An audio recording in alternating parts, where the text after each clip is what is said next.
Salvete! Hello Latinists, welcome to another video. This is an intermediate video, an intermediate sentence challenge where we just take a short piece of Latin sentence and do our best to decipher it, to translate it as quickly and as accurately as possible, just honing and refining our analytical skills, because Latin is all about close analysis and precision. Alright, so the better we get at this, the better we are when we come to reading longer passages. So, intermediate sentence. This is concerning Pompeuis Magnus, Pompey the Great.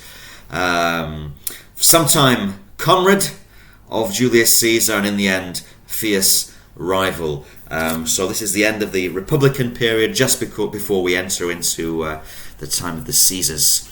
Alright, so it concerns Pompeius, and this is our sentence. It should appear on the screen for you guys. When it does, pause and see if you can work it out, then unpause and go through it with me. Alright, hopefully you've had a crack at that. Let's first read the Latin together, guys. Cum piratae Maria omnia infestarent, et quastem etiam Italiae urbes diripuissent, ad eos opprimendos cum imperio extraordinario missus est Pompeius. All right, okay. Let's see how we do. Let's start from the beginning of the sentence. Cum, okay. Well, we know that word can mean a number of things. It could be when, since. It could be with, followed by an ablative case. But here it's certainly when. It's a conjunction, and we've got a subjunctive verb, an imperfect subjunctive, infestarent. Cum piratae, nominative case, plural. When pirates infestarent, we're infested. Maria omnia, that's plural. It's a nominative. It's a neuter noun. Here it's in the accusative, actually. The singular is mare, M-A-R-E, which means the ocean.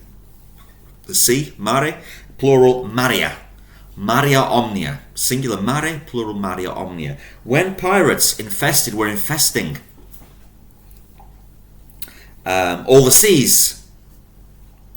Et, it continues. Quastem, from quidem, meaning certain. Quastem, what's it going to be? Gender, feminine, case, accusative, plural. Okay. Quastem, so we're going to keep reading and see what that agrees with. Certain what? Etiam Italiae urbes diripuissent. Right, well the urbes from urbs is feminine, city. So, quastem urbes in the accusative, certain cities.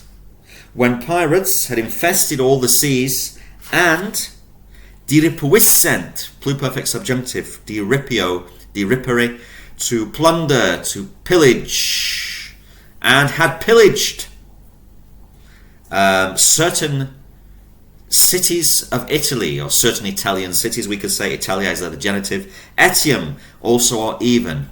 And they had also or had even pillaged, plundered certain Italian cities.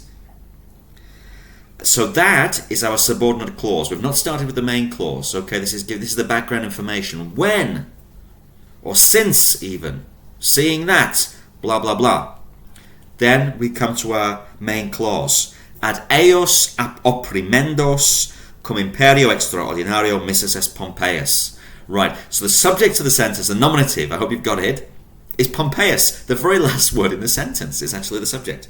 Pompeius missus est. Perfect tense in the passive voice. Mitto mitter is to send. Missus est, he was sent. Pompey, that's his name. Pompey was sent. Pompey was sent, so that's how we'd have to start the sentence in English. We couldn't put it at the end, it wouldn't work, would it? But in Latin it's fine because of the flexibility of the word order. He was sent to where, or to do what? Ad eos opprimendos. What's that word? I think you probably guessed opprimere to oppress, to maybe conquer, put down, deal with, remove in this context. It's a gerundive, and it can be used to express purpose. Ad plus accusative. Eos, who? The pirates. Piratae. ad eos opprimendos. So, to get rid of them, to remove them, or something along those lines. You can choose which verb you want to use. Pompey was sent to remove them, subdue them, or something like that. Cum. Now we had cum at the start of this sentence, meaning when as a conjunction. Here it's not. It's followed by a what? Imperio extraordinario. The noun and nominative is imperium, neuter. Cum imperio, straight away we know that's ablative case. With. Pompey was sent to crush them. That's a good translation. To crush them, to deal with them, with an extraordinary command or authority. He was given a special command, military command, to go to deal with the pirates in the Mediterranean. Okay, so it wasn't your usual command or authority. It's extraordinario. So the main clause comes right at the end with the subject being the very last word. Don't you just love Latin, the way it works? One more time from the top, starting with the subordinate clause. Cum, when. Cum piratae maria omnia infestarent. Cum plus subjunctive. When pirates were infesting all the seas. And it continues based on the cum at the start, because we've still got the subjunctive verb. And when they had plundered or pillaged, pluperfect subjunctive, certain cities, even in Italy. Missus est Pompeius. Pompey was sent, perfect tense, passive voice, verb mittere, ad eos opprimendos, to crush them, with an extraordinary command. Alright, so I hope you managed to do that on your own, or get somewhere close, guys. I hope you recognize your gerundive, ad eos opprimendos, expressing purpose. An alternative would be something like ut eos opprimeret, ut plus subjunctive, to express purpose, but this is another way of doing it. Alright, so any questions, any queries, guys, feel free to ask in the comments, feel free to post your own translation. I'd love to see how you did it. Obviously different ways of wording it, as long as you've got the right nitty-gritty of who's doing what to whom and when. The mechanics of the sentence have to be correct. There are different words you can obviously choose. The art of translation. Guys, I'm going to leave it there, 7 minutes and a half. Thank you, see you in the next sentence challenge.